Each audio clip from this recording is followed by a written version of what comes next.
Molly May, will you come out to play? Your smile takes the edge off of the day, and you're a light that brightens. This is Molly May, a Bod Pause Pod and other nice stuff with me, Molly May. Guys, what the fuck? Jabish. It's me. I'm Kennedy Center honored Grammy Award winner, Little Rascal celebrity Reba McEntire, one of Molly's mothers, and I love corn dogs. Kennedy Center honored. Kennedy Center honors. It's not, I don't know how you say. Kennedy Center Award winning mother Reba McEntire. She wins all the awards. Guys, when fucking Reba McEntire won her Kennedy Senator honors, you know how they give out those gorgeous rainbow colored ribbons with the gold bars? It's like the Medal of Honor that you get for the Kennedy Center honors. And like, of course, like her fucking neckline when she wore the award, the medal, whatever it's called, I like zoomed in on the photo because I thought that it was a part of her dress. And I'm like, what is she doing? Like, she's going to get this award, but she's wearing a rainbow trimmed dress. Like, God, she's so fucking weird. But no, because she's Reba McEntire, she wore the most perfect dress so that the medal looked like it was a part of her dress and that you would have to zoom in and be like, oh no, she's just that put together because she's a Southern queen. But my favorite part about zooming in on that photo was discovering her sleeves. Look, and like at this point, go back into Reba's Instagram and see all of her Kennedy Center honors photos because it's insane. You guys, so the dress that she wore was like a royal blue, like full fucking Tanya Harding sleeve. Like, talk about princess hands. So there was like a neutral mesh fabric with blue lace flowers on it. But like the lace came all the way down to the front of her hands and just like rested on her, like her middle finger knuckle at like a perfect, like a triangle pitch. Like she looked like a fucking figure skater, but she doesn't have the rings on that like keep it that doesn't go on the finger. She's just so delicate that it literally just rests. Like, it's like a Sleeping Beauty sleeve. Like, she's so fucking perfect. It's amazing. And like, I really had to study this photo to be like, oh, she like put a ring, like she's wearing one of those, but like, no, she's so, when I'm saying it's one of those, I'm really doing a lot of acting with my hands right now. So you're missing half of the story because I was like, oh, I'm a little let down that she would like wear a ringed sleeve. But no, it would just like, it's resting there like she's a fucking Renaissance painting. Like, God, she's so perfect. And then like for the like a official, I'm gonna call it the official photo. I don't think that's right. So this blue dress that she was wearing was for like the red carpet moments. But then for the state dinner with like Cher and Lin-Manuel Miranda and with all of them, right? She wears like a full white suit and like, oh my God damn it. She's just a brilliant beauty queen. So in this group photo, everyone else is wearing black. And she's like sitting in the front on this little tiny baby folding chair, lit up like the fucking angel of beauty that she is, with like that oh my God, that quintessential like cheesed out Reba McEntire smile on her face. It's like every tendon in her neck is like stressed and sticking out so hard because she's smiling so big, and her upper lip is like virtually invisible because she's smiling so big. And that's like the only way that she smiles. It's just like the quintessential Reba face. And like, so wearing this white suit, with the medal, the award, she looked, it was like with the rainbow against the full white pantsuit. It looked like a full Jenny Lewis look.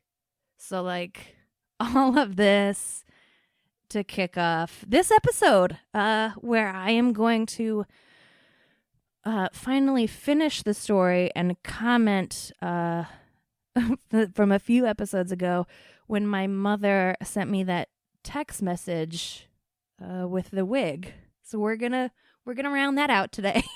And now I have things to say after I sat with it for some weeks. But first, what I can't take off this week.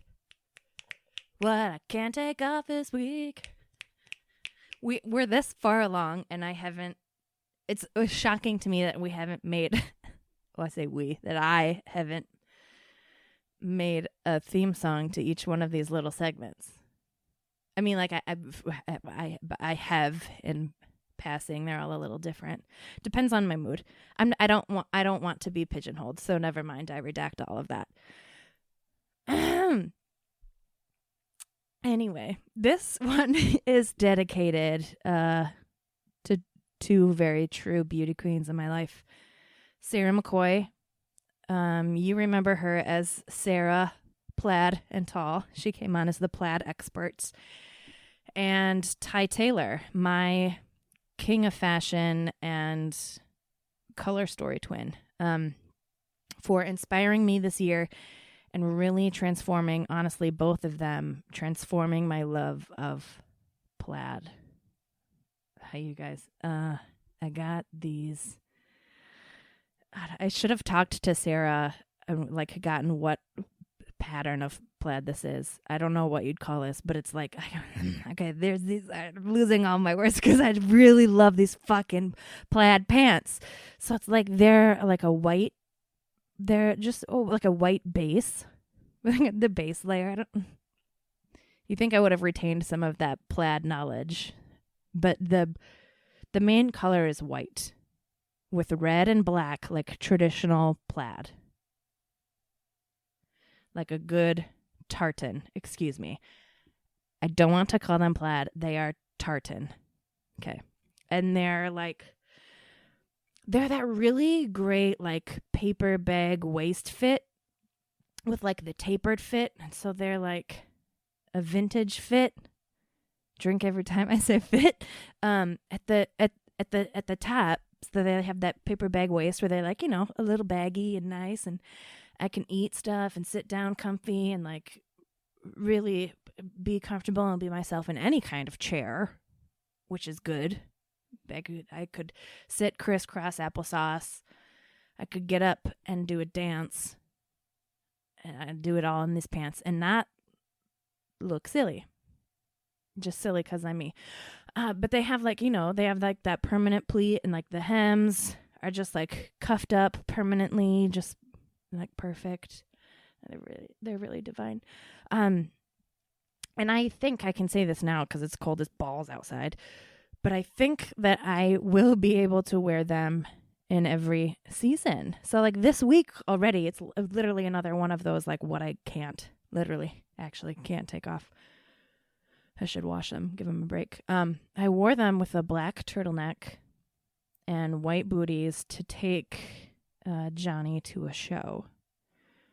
Which, okay, guys. Local Twin Cities shout out. I fucking love going to the Guthrie Theater in Minneapolis. Okay, so A, the architecture of the fucking building is insane. And B, they have like 900 theaters. So you can literally go all the time and see all the new plays if you have that kind of funding that you can. I've gone 4 times within 6 months, and I feel like that's a great patron of the arts pace. I'll say that. See, they have like 1 million bars. And when I say 1 million, I think maybe they have at least 4, maybe 5. They have like really cool, like tucked in under passageway bars. So like you never go to the same one twice.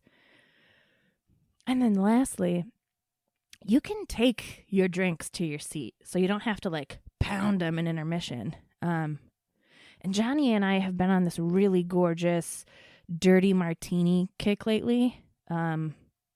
Because the Guthrie doesn't have Busch Lights. So that's like our sweet. I would not drink. Never mind, I would. Because the other night I literally took a Miller Lite to my seat, and that's like the upper echelon of Busch Lights. Like, drink it in public. Well, I'd drink Busch Light or whatever I am. It's a bummer I can't have Busch Light at my desk at work. So that's like our sweet little weekend jam. But this week there was a fresh-faced bartender who got a little heavy-handed with the vermouth. And bless my husband's sweet fucking heart, he drank mine for me because I just positively couldn't stomach it. And, just like sitting there and got a little vermouth drunk. And that's chic for him and for all of us. We love the Guthrie. Long live the Guthrie. And they honestly have the best, the most poetic views of the city as far as I'm concerned. Like, it really is a treat. But then this week, going back to these tartan pants. Tartan pants. That's really fun to say in a microphone. I hope someday all of you get the opportunity to say tartan pants in a microphone. I've worn them with my fine arts sweatshirt. Like, remember the one I got from Hazel and Rose a few weeks ago? And when it's hot out, like, they'll be perfect. I already have visions of wearing them in like a forest green, like muscle tank, or like, oh my God, like doing a cool photo shoot where I'm all wet in like a fucking black 2-piece top and these pants on. I'm just gonna, or like when I'm running laps at the gym with these pants on. They really can take me anywhere from day to night, like any kind of good Cosmo article would tell you. They really are perfect. And I literally cannot take them off. So cute for us. And I feel, honestly, like lately I've just been kind of bitching about the lack of options for big girl bodies like mine. Like, well, what I can't wait to take off, right? Like, that's been my shtick for a little bit. But no, my mojo is back, motherfuckers. And I have tartan pants. So watch the fuck out. So Sarah McCoy and Ty Taylor, fucking thank you.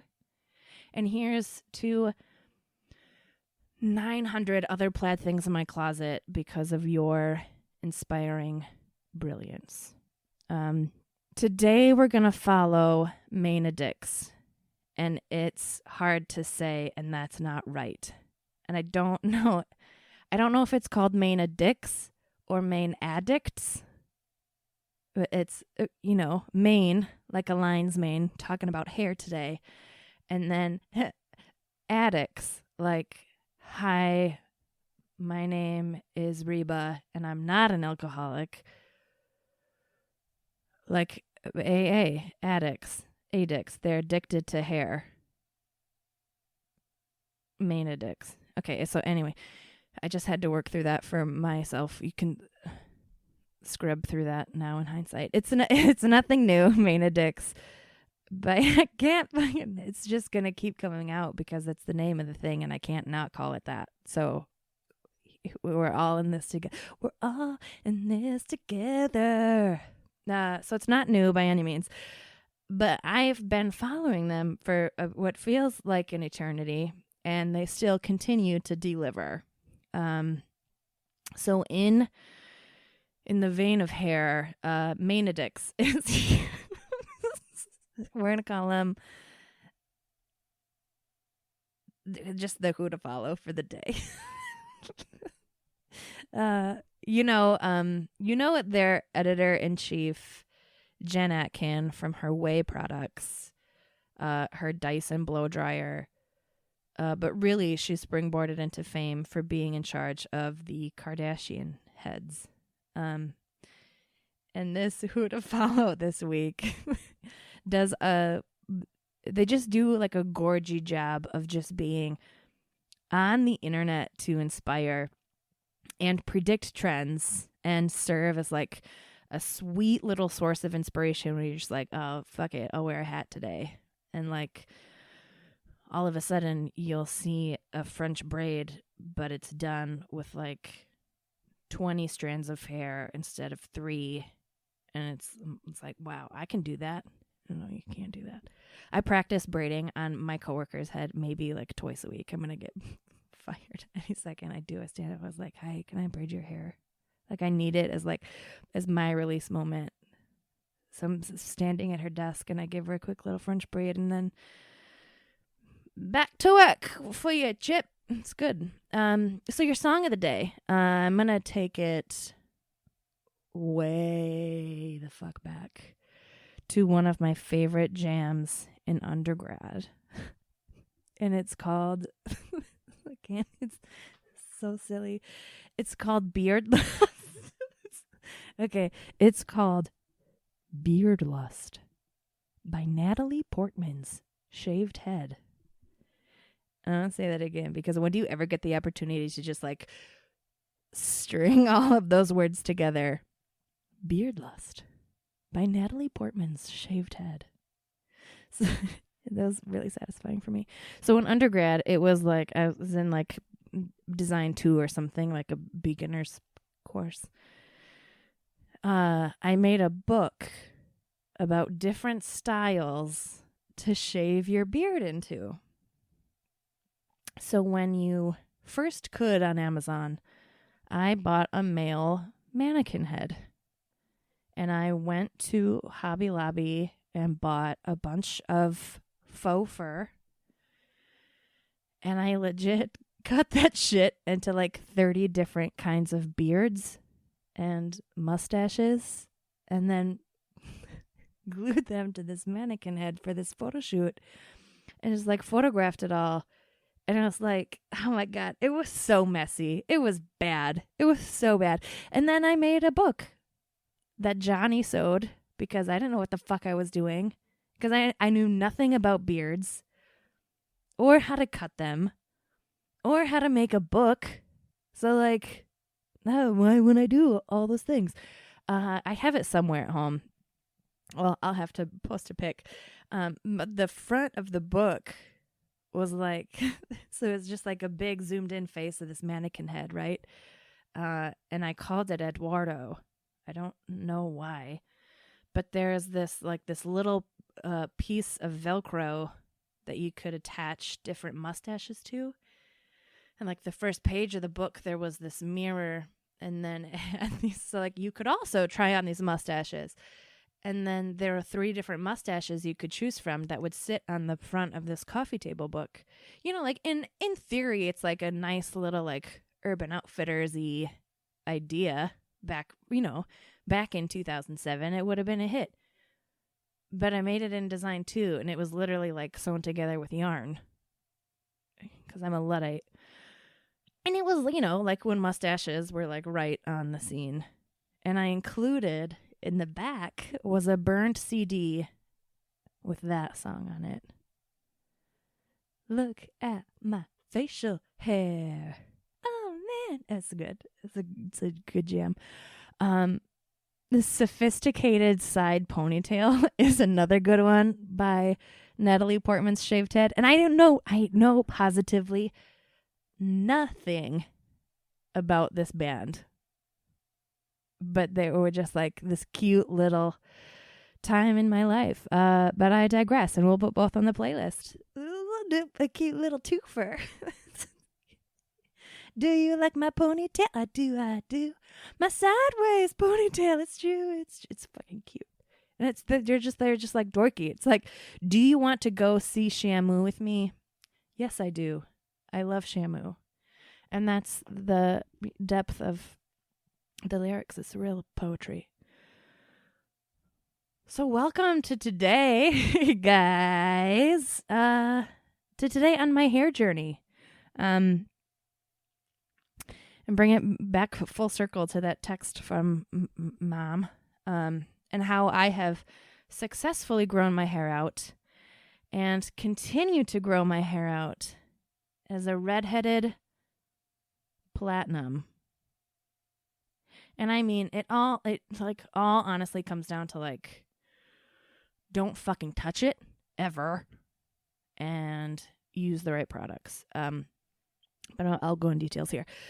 I've gone ultra white, like Madonna style platinum twice in my life. And the first time it stuck around for like 9 months. It was like a full gestational platinum hair experience. And you know, I was blow drying and straightening and putting in like cute straightener waves and like doing all the Kylie Jenner tutorials of like how to make your hair mermaid waves, you know, as acting as though honestly my hair wasn't dyed. And in the past I had used, I think the weirdest tutorial I ever did was using chopsticks to get curls. So I'd wrap my hair around a chopstick and then I would press the straightener over it. So like really fucking up my hair. And then you would have like these Maid Marian ringlets. You know, it took fucking forever and my arms are still sore.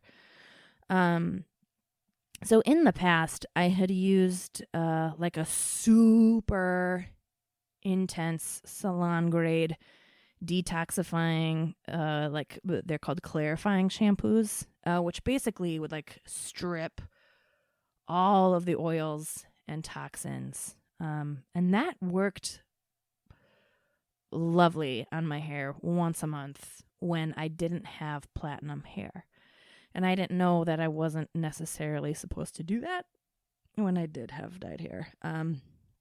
So in Vadwolf, when we took our trip to New Orleans, and I just grabbed my trusty fucking travel bag of shit, which I forgot the shampoo, the little travel guy that I had was just a travel thing of that clarifying shampoo. So I'm there and I'm showering, doing my thing in like this cute chic ass hotel. And I'm like, this is nice. Like, wow, this is like black tile. And then all of a sudden I'm like, fuck, I was using this detoxifying, clarifying shampoo. And it's an ultimate no. And I was using it on my bleached hair. And my hair already to begin with at that point was like,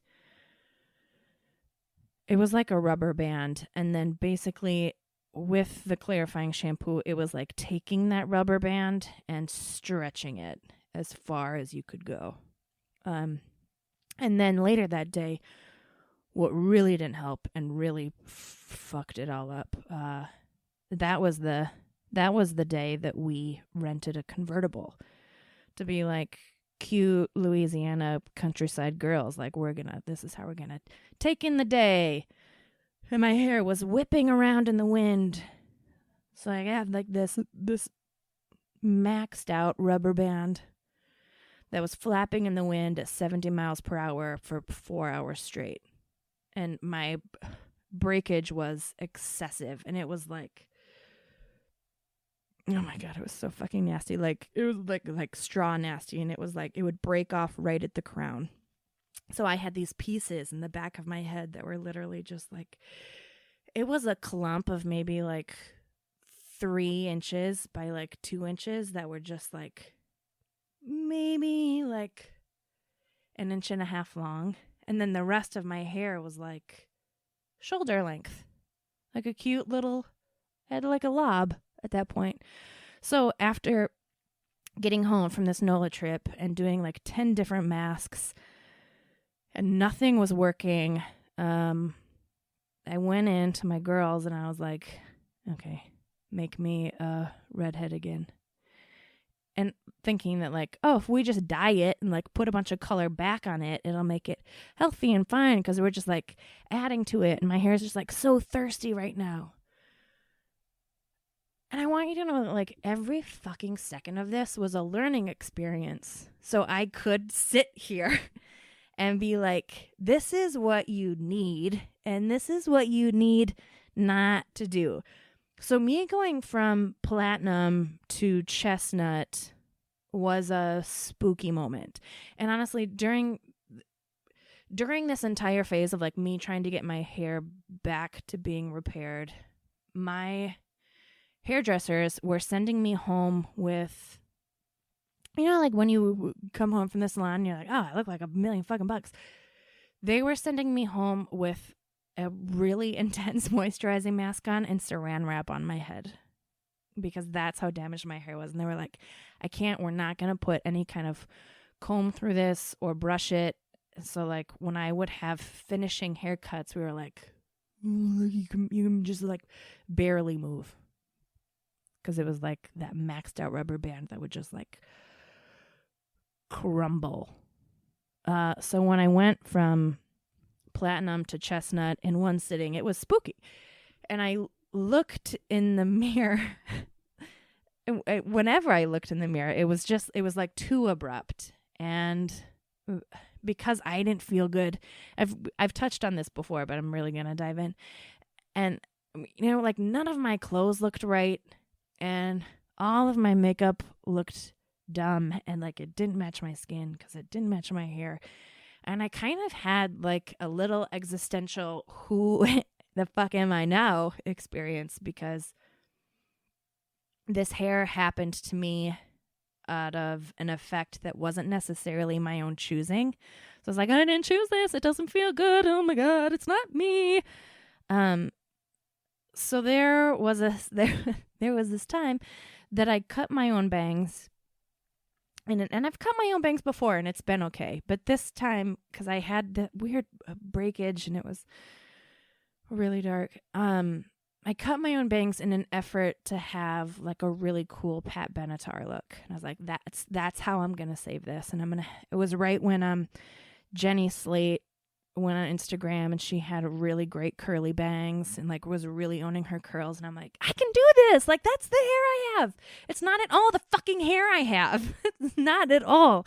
So, you know, I tried to go for this Pat Benatar, Jenny Slate look, but it didn't land. You know, I wanted it like feathered and light and airy at the same time that it looked like wet and slick.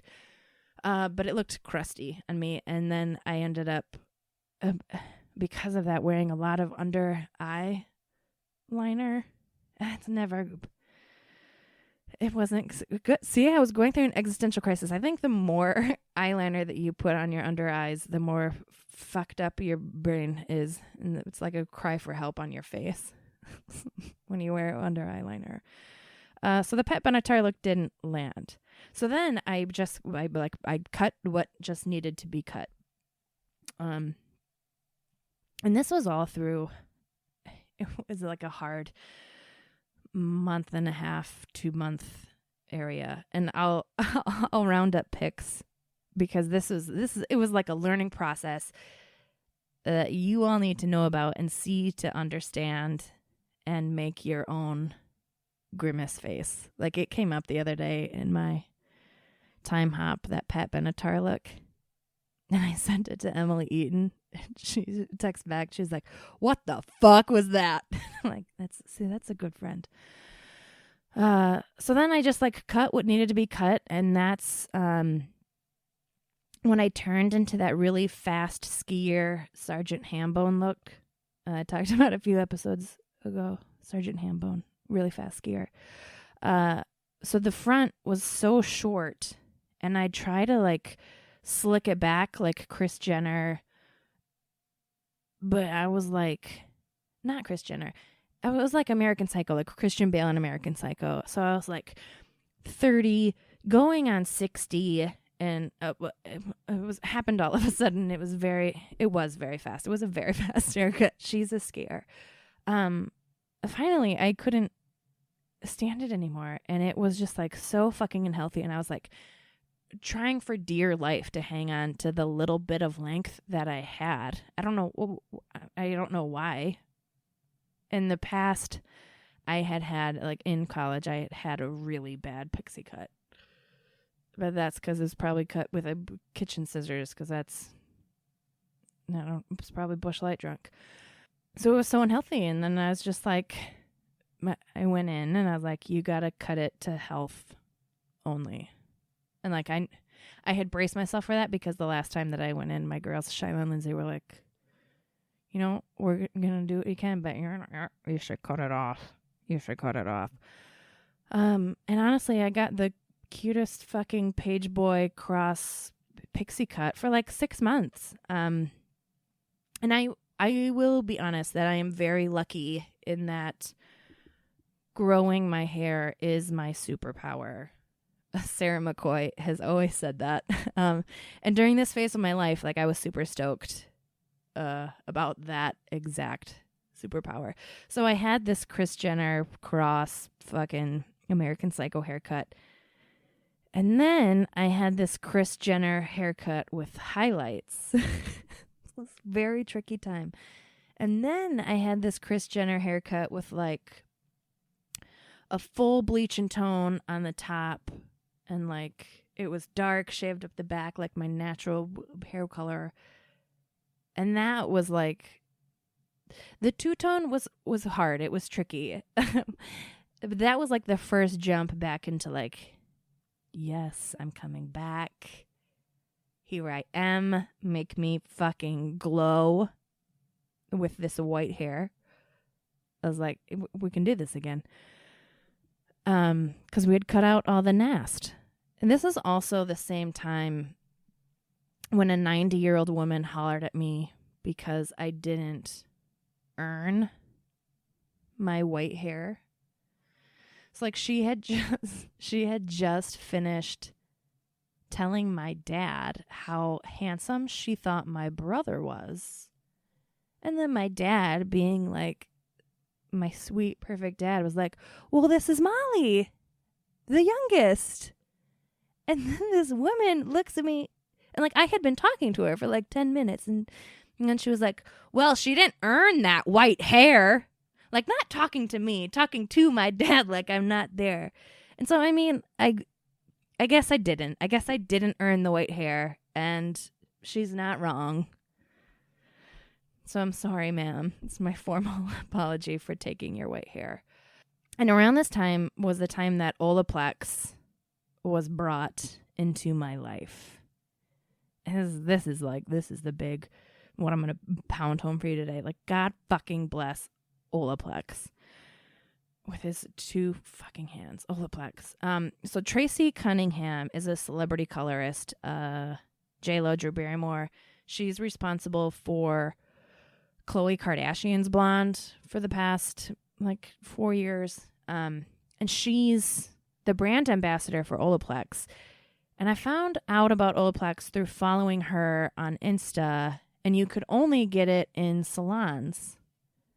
But now they offer Olaplex Hair Perfector number 3, to be very specific with you. And that's it's like number 3. It's like a 3-step process, right? And so that's the last in the like salon service that they offer. And I do it as a leave-in hair mask every Monday night when I'm getting my gym on.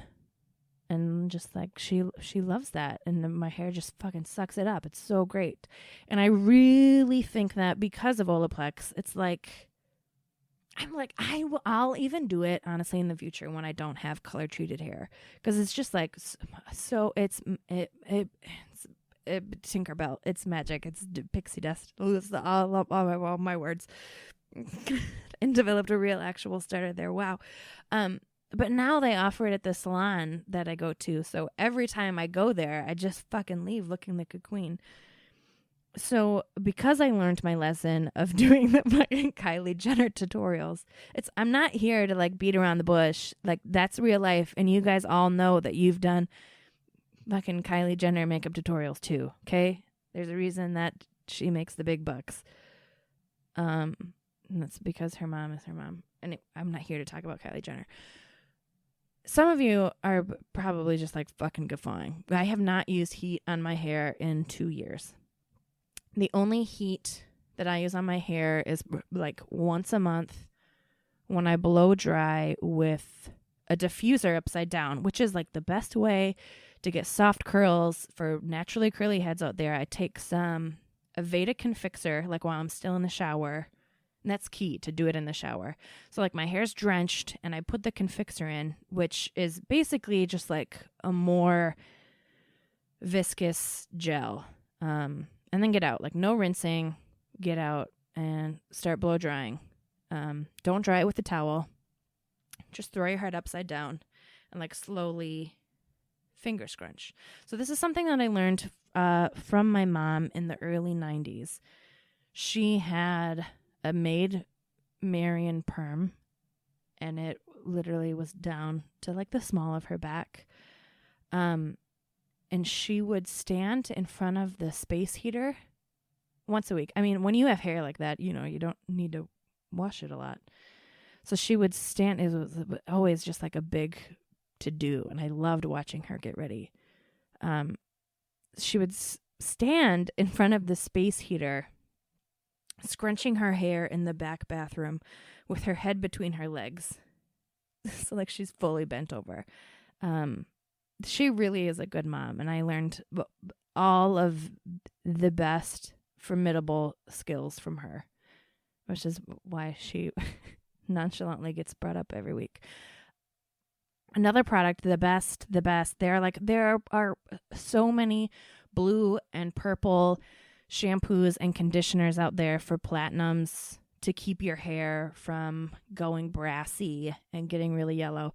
But the hands down fucking best of the best is Clairol Shimmer Lights, guys. It's like, you thought it was going to be some fucking fancy fucking Clairol Shimmer Lights. It smells like old lady flowers, but it works because it deposits the purple. So like the opposite of clarifying, where it's taking all the shit away, and they'd be like, use it when you take all the shit away. I'm like, no, put that fucking purple on my head, because I'm washing my hair only once a week. So then when day 3 comes around, it's like you get that perfect silvery hue. Lovely. So you leave it on for like 3 minutes and you're good to go. I do the shampoo for 3 minutes. I don't shave my legs because I don't shave my legs, but I'll do. It takes me all that long to lift my bell up and wash under my bell. And then rinse it out and do a conditioner. I don't need to talk to you about the details of how I shower. Just leave them in for a little bit. So I've tried like a myriad of others because I'm like, really, Clairol, like this is the best smell that you can give me? Or like, can you just make it not smell? Like, I'd almost rather smell chemical than this. You guys, it's so fucking, I don't know how to, I don't want to say that it's old lady, but it's like, oh, it's a thing. Like if there was a scratch and sniff sticker in a store that said old lady, you would expect it to smell like Clairol Shimmer Lights. And it's just, I can't help that that's what society puts the label on things. I'm blaming society now. Here, look at me go. But it's the best product. And I also have to give credit where proper credit is due. And that's to my tried and true stylists, Shyla and Lindsay at Jute Aveda.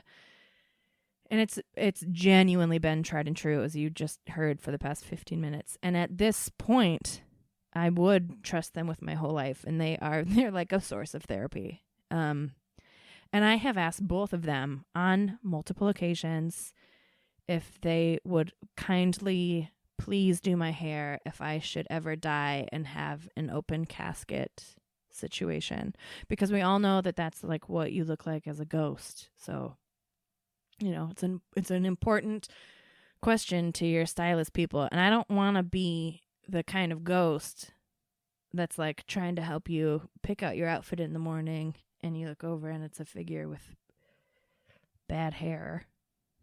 If I'm going to be the kind of ghost that's going to help you get dressed in the morning, it better be sleek as fucking shit. So I started seeing these guys when I had red hair down to my ass. And, you know, they were with me through my first trim. I just want to take a little off, just like keep all the length. Just clean up the ends a little. They dealt with that version of me. So my first trim, in balayage to my first big chop, and then a golden balayage to platinum to dark to Sergeant Hambone to Joan Jett fixes. They held my hand and told me it was okay when I was Joan Jett and that I had nice intention, and said you need to stay platinum a little longer because your hair looks so good in the summer. Like, you just look so cool.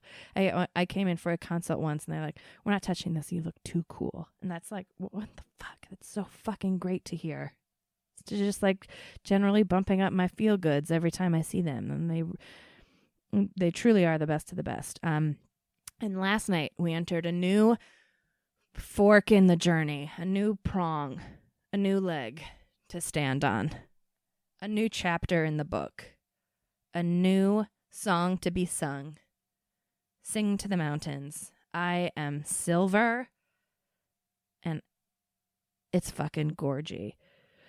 So I've been growing out my platinum roots as long as I could per Shyla's request.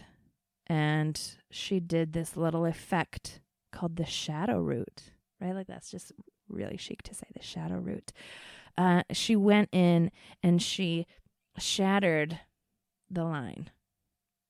It doesn't work when I do air quotes on a podcast, you fucking idiot. But basically, she shattered the line.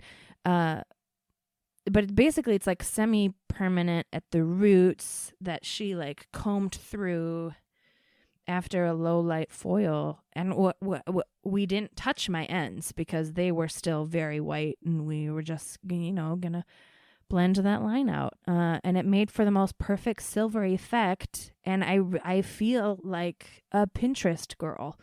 The kind I'm talking about, that just have, salon hair all the time. And then I go upstairs for my haircut with Lindsay, and she gives me the straightest, bluntest bob that you've ever seen on a naturally curly haired girl. So good. Like razor sharp, like fucking Edward Scissorhands with the bushes, We just had like those straight, hard lines. I'm doing a lot of talking with my hands. You can't see that either, but I want you to know that the effect is there. And they're my dream team. And because I've been Olaplexing weekly and being so fucking disciplined about no heat, they were able to straighten me, stick straight, like a Kardashian wig. This one's for you, Mom! Like a Kardashian wig. And my hair actually blew in the wind today. And that's a big deal. And that made me feel ultra feminine and really lovely, and it hasn't happened in a really, really long time. And we'll post before and after pics because it's so great. So, like, it's amazing how I got a haircut today, but my hair is somehow longer than it's ever been. But to completely round out the story, I updated my Amazon wish list for the holidays to be solely wigs because I'm a little bitch. I could have just dropped the wig comment, but here I am. And my mom laughed. She's like, oh, but here's what's so good about Mom is she waited until she saw me in person, right? She didn't text me and was like, oh, I saw your Amazon wish list. She waited to see me in person and was like, I like your wish list. And then laughed because she knows me. And so this morning I sent her a pic of my new hairdo and I said, Mom, my first wig came. Do you just want to Venmo me for your wig offer? She said, yes, looks great. Whatever Venmo is. And that lasted a whole 4 seconds before I was like, Mom, it's not a wig, okay? She just responded, oh, Molly, I know.